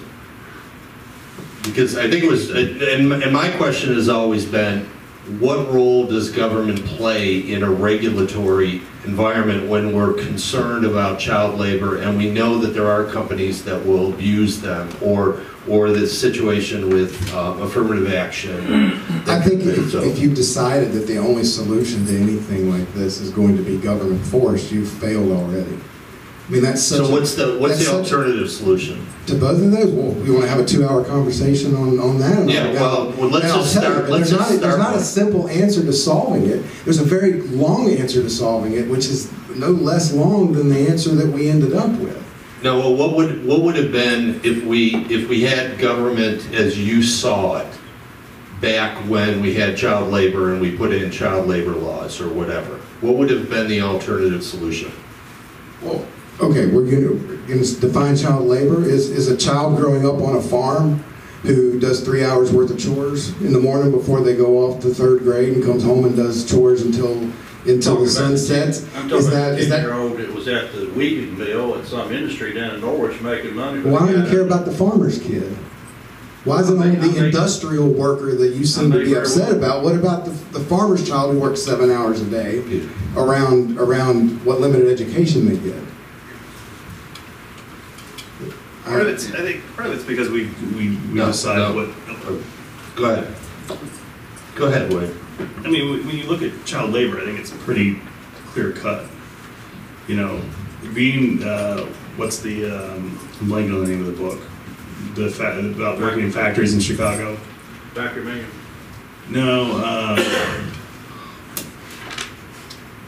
But we have a picture in our head of little kids working on really dangerous machinery. Absolutely. Okay, let's just use that. Climbing into mines because you were smaller than the miners to test for gas and things like that. I mean, I think this is pretty straightforward, like examples of why child labor is bad. You know, having to do chores when you get home, like even if they're farm chores, is very different than some of the especially dangerous things, and especially in an emerging industrializing society where pulling a pig off a sow is a very dangerous thing. Absolutely, and kids should not be doing that. Thanks for that visual. Well, it's just, we're going to categorize the farm chores as this is just doing chores when they're every bit as strenuous, every bit as dangerous, every bit as pervasive. But somehow for the example, this limited child labor law we've come up with for the example, we don't want to talk about that part of this because then it blows a hole in this whole idea of protecting children. No, we protected some children. And did we do it the best way? Well, we did it the way that will definitely work. When you point guns at people, if they can't shoot back. I think it's fair what he asked you is, if a rule and regulation made by turn the mic so we can a rule and regulation that's developed by government to address that wrong that's happening with those children that are working in the textile industry in Norwich, if that's not the way to do it, he asked you, well, what is the way? And I said, I'll come talk to you about it, but there's not a simple one-sentence answer to that. If you leave it to man's ways, they're always going to be selfish, they're always going to be self-serving, and they're going to get in the government and do that with the government. Yes, they will. They'll be selfish and mean. You're right, and then they'll become senators and city councilmen, and then they'll use that selfishness and wield amazing power with it, because we've empowered government to the point that every evil person can get their hands on it. They can be a king. Let's take it to the other extreme, and I think what William's trying to say is the right solution is not usually on the extremes. And that's what's happening now, is we're gravitating to the extremes, and the right side is not always on the extremes. And it's the same thing, and I went to the Tea Party to talk about on guns. And we disagreed, and because we didn't agree that there was some middle ground somewhere as opposed to the extremes being the right ground. I disagree with you portraying people who want to exercise their natural right to self-defense as being extreme. I understand that. I understand that that's your position. And that's one of the reasons why we're divided, because it's not just another opinion. To you, it's an extreme opinion, right? But I think it's not just an opposing opinion, John. It's an extreme opinion. And if you have it, well, you're extreme, right? Well, I'm an old white conservative guy. I don't have a whole lot of extreme opinions, but that was extreme to the Tea Party that night. But we're talking about how to reach solutions. And what he asked was, how do you reach solutions in Roanoke?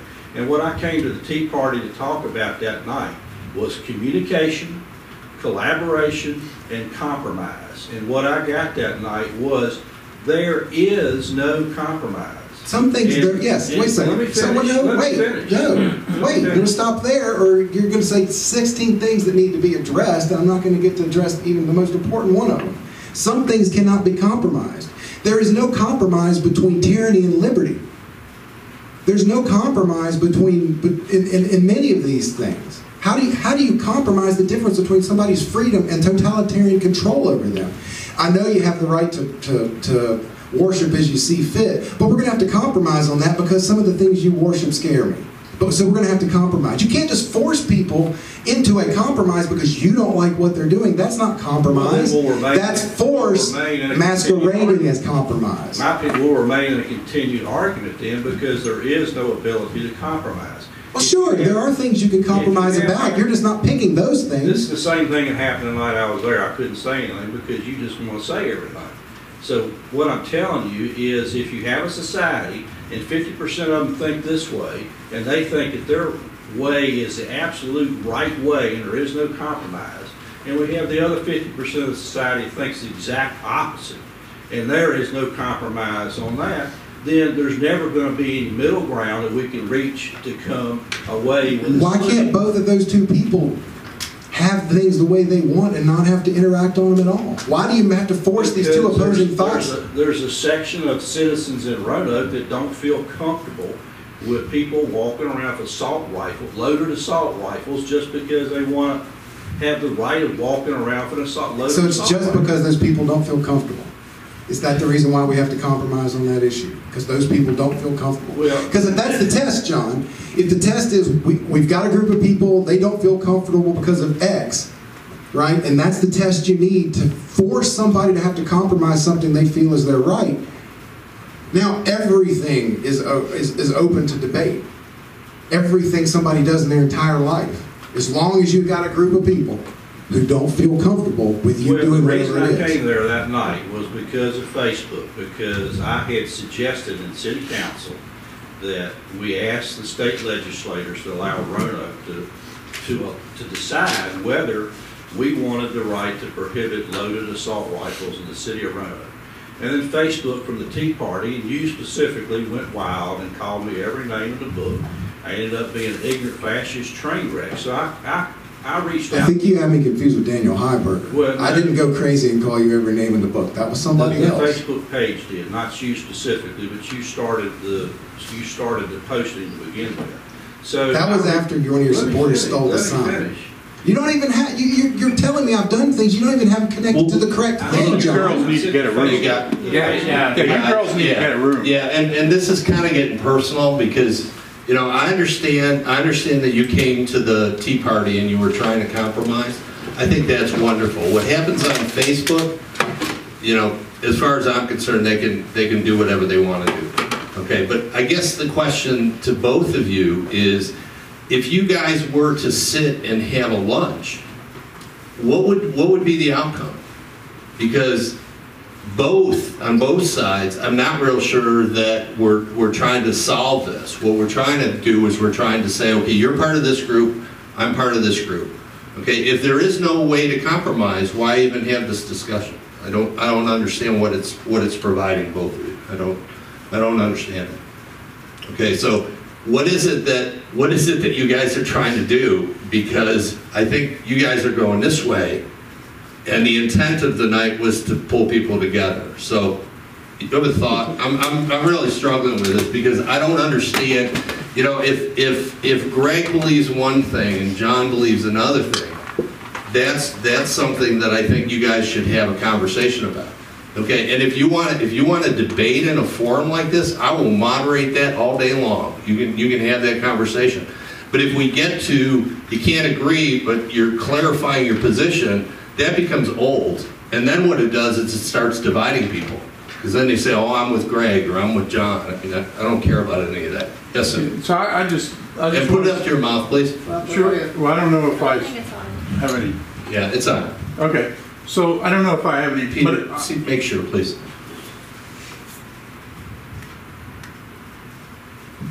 Okay, thank The you. volume's just really low. Yeah, so I think you guys need to have the summit at the same way you two. Yeah, did. exactly. But be that as because these kind of conversations can be productive, but not in this format, in this room. I want to make just a little bit of an observation, if you don't mind, about Please. the fact that our brains are wired. We have a trolley problem here. So our brains are wired so that if we are asked to save one person but have to kill 5 by pushing them onto a train track versus pulling a lever, it feels like a different question. And the reason is the lever is an abstraction. And when we're online and we're talking to each other, all bets are off. We lose our mind because it's not connected to our emotional centers. We're not looking and staring at each other, recognizing that our community depends on us nourishing and defending each other. That's what we need to do. Right. That's the bottom line. And everything else is something a word that I don't want to use in this company. Right. But the bottom line is we do need to stick together. I think at a local level, we have everybody in this room came here because we want to build community. Let's figure out how to do that. Let's build a forum that we can connect in between these monthly meetings or something like that. That's what we need to do. Well, that's what Transform Roanoke's trying to do. Okay, so we're helping individuals. I've got 3 clients right now, so we're helping individuals. This is my outreach to the community to say, what changed, and can we get back to some of the things that I enjoyed as my youth? You had your hand up second, so we're going to go back because, yeah, there you go. Thank you.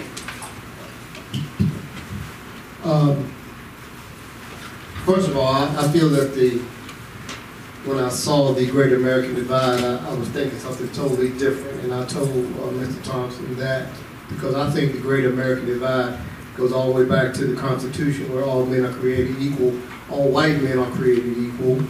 That's what it was written for, and I just don't feel that when I see a white person, I don't fear them. So I think that the divide between blacks and whites, there should be some kind of conversation about how to bridge that gap. But the questions that I want to ask Mr.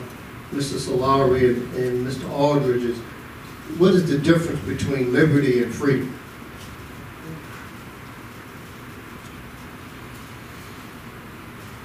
I mean, I know you have a long answer for this. Also, Trying to keep it short. Thank you for hanging out. I was coming in when you were talking to Dale, and I appreciate you sticking through this, even though we argue and do a bunch of stuff that sometimes feels very specific to like my world or Greg's world or whatever else. Liberty and freedom are tough because freedom can be an absolute in my mind, and sometimes absolute freedom isn't always great.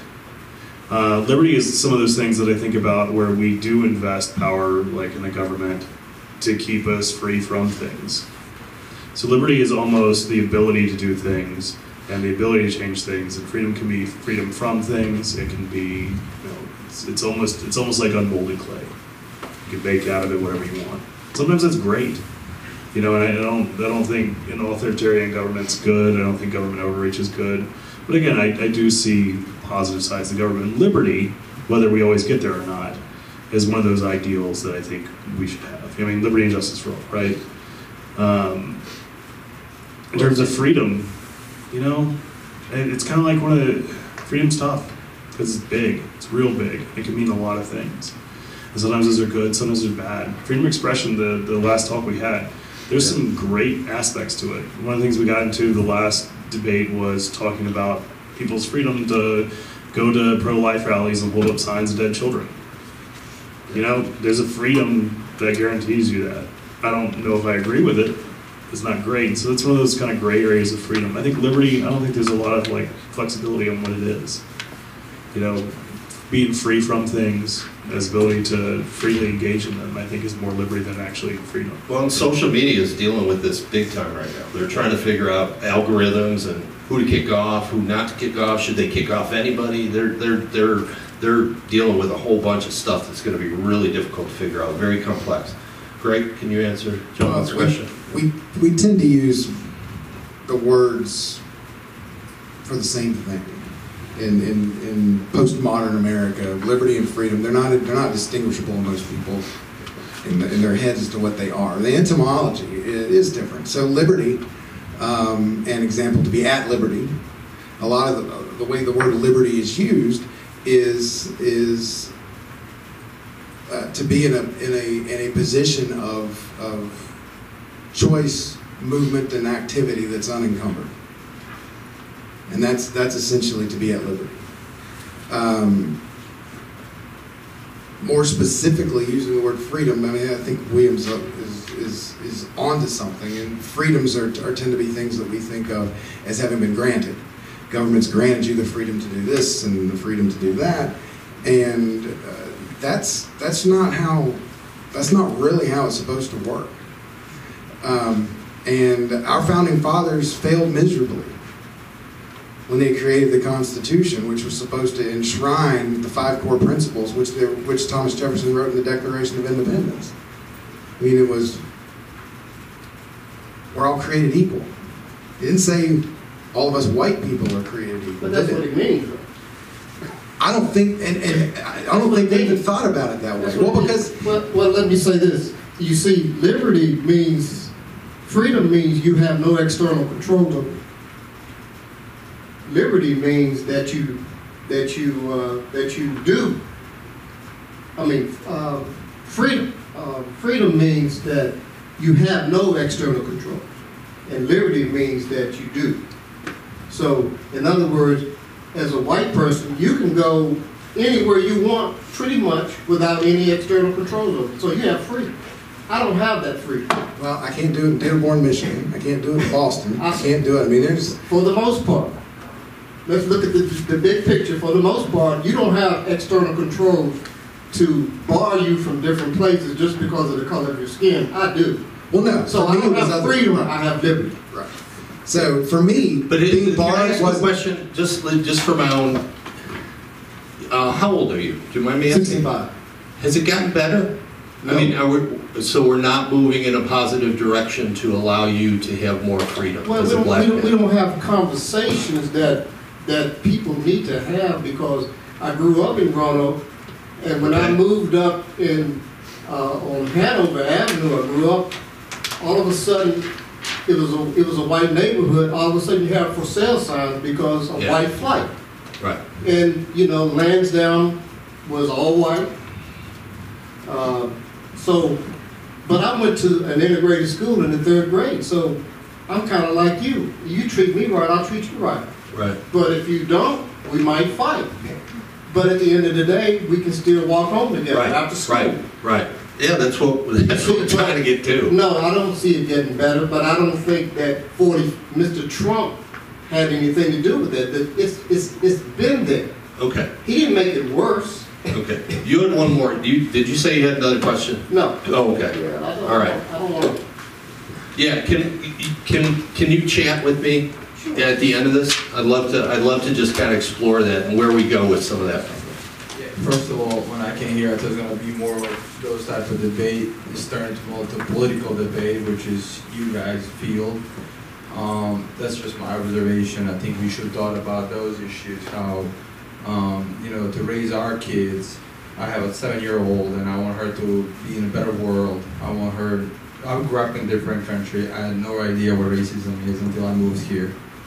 I never heard of that. I mean, I knew the definition of racism, but here I experienced it with my friends. They were different colors, that they have that preconceived notion that somebody's trying to discriminate them, and I learned that from them. I played basketball and heard a lot of that, and then I learned throughout the 10 years I've been living here, and that's where I'm looking to get out of this debate and how we can pass that, how we can cancel the noise from social media, and how we can get to the place, because behind every fake account there's a real person sitting, and that's a big issue today in my opinion. There's so many fake news out there.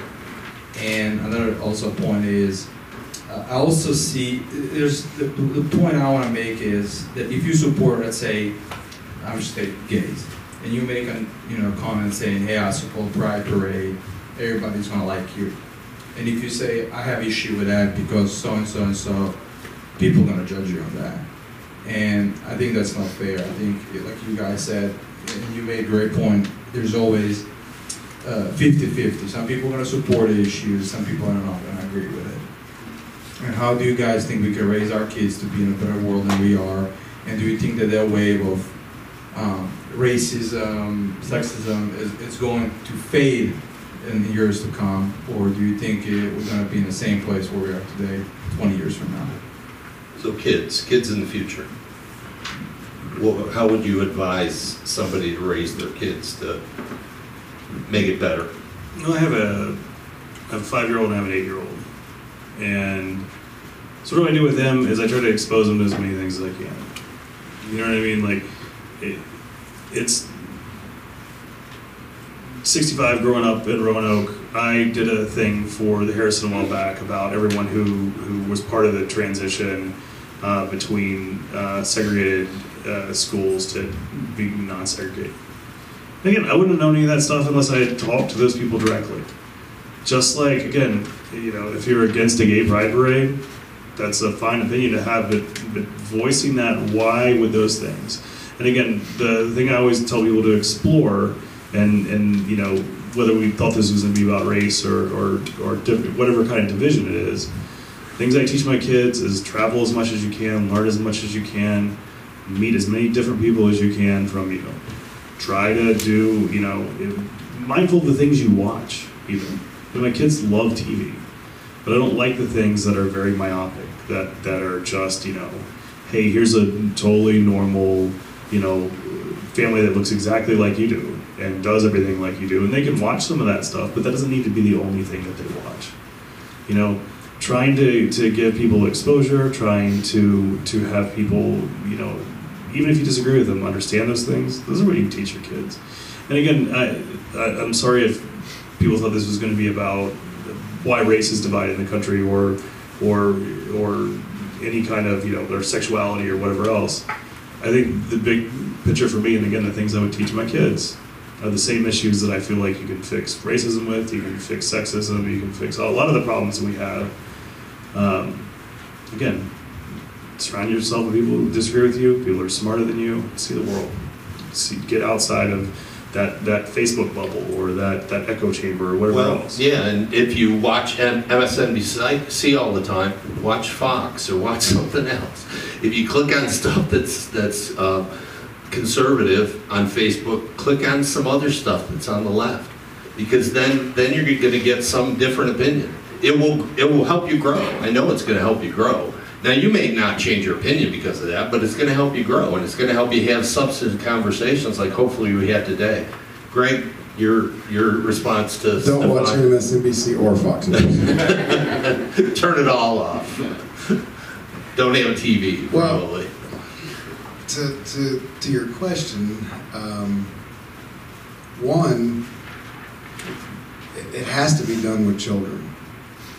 I mean, we didn't end up with the society we have today because adults got their minds changed and were propagandized by other adults. We got the society we have today because this is what we educated the last 5 generations of children to become.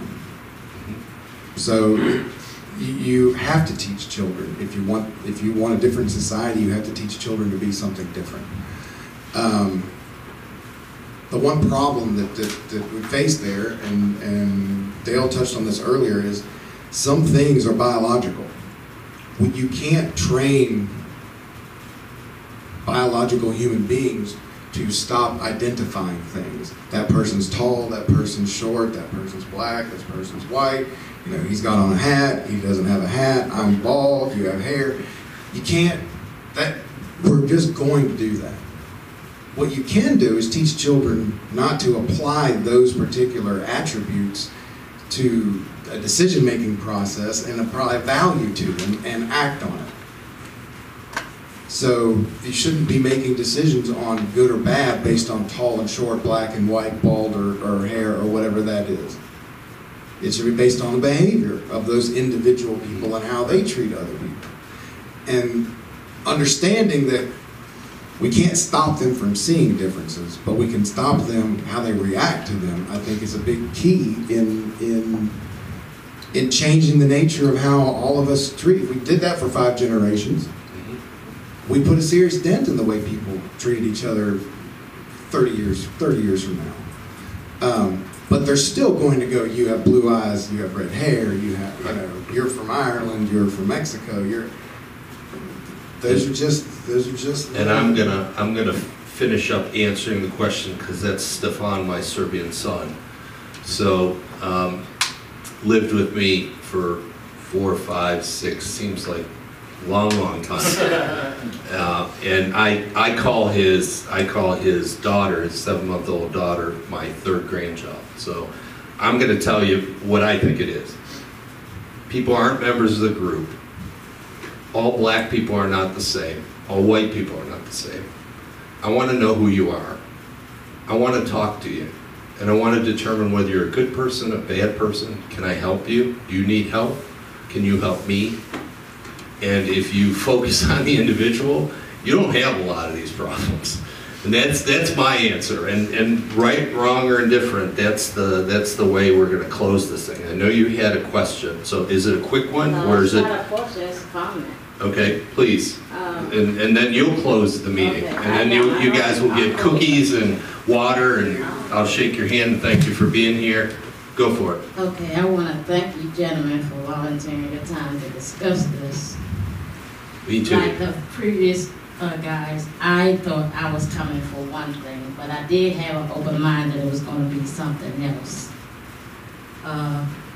You really didn't answer the question that I didn't feel that it was. What question did you want us to ask? What is causing the divide?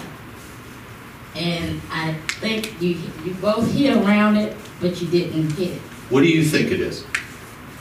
I mean, it's multifactorial. Would you agree? There's lots of things that have divided. That has changed is the date on the calendar. Okay, so it's the same as it's always been. We have never addressed the issues. We will not come to the table and discuss our differences. The first thing we do is, once we feel uncomfortable, we get loud, we run, we jump, we just do Right. Nobody toughens it out and Yeah. sit and talk at the table. Right. Here's the thing. We're in Roanoke. We're not in Missouri. Every place is different. If Roanoke was to have a Missouri experience, it would not survive. This is coming from somebody that was not raised in Roanoke. I was raised in Washington, D.C. I've lived in the world. I've been all over overseas and everywhere. But when I came to Roanoke, the first thing I noticed was the divide. A them and us Now, mentality. Okay, them and us meaning 2 groups. 2 groups. And It what, wasn't even can you close. identify the 2 groups? And then I'm going to ask if you and I can have a conversation offline. Okay. Are you talking black, white? Are you talking male, female? Are you talking what? I mean, because there's lots of divides. It's a whole lot of division in Roanoke. Okay. It's too many. Can you share that with me Yeah. afterwards? It's Not already tonight, but closing. we'll talk. And the divide is in Roanoke, labels and boxes. Okay? The first thing that you get asked when you visit in Roanoke is, what neighborhood you from? Ooh, What church you go to? yeah. I couldn't put Northwest next after my name because I lived on Melrose near And the that's Burger King divide. over there. That was my first And house. it's a terrible divide because Interesting. I would tell people, I don't do boxes, I don't fit in a box. Right. I don't do labels, there's no label on me. I would disappoint you. To know who I am is to have a conversation with me. Okay, thank You you. don't like authority. Government is authoritative to you. Yeah. For me, government stops the extreme. It's like we have to have a government to stop the extremes. But we can't have a lax government so lax that we just accept any and everything. Okay. There has to be a standard. Okay. Thank you very much. I appreciate it.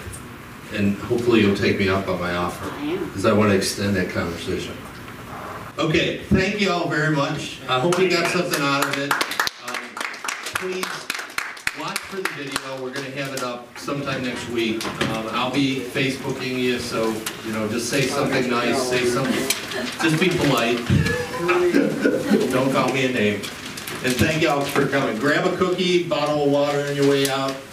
You know, if you've got somebody there to take home. And thank you very much to Greg and William. Another raucous event. Thank you.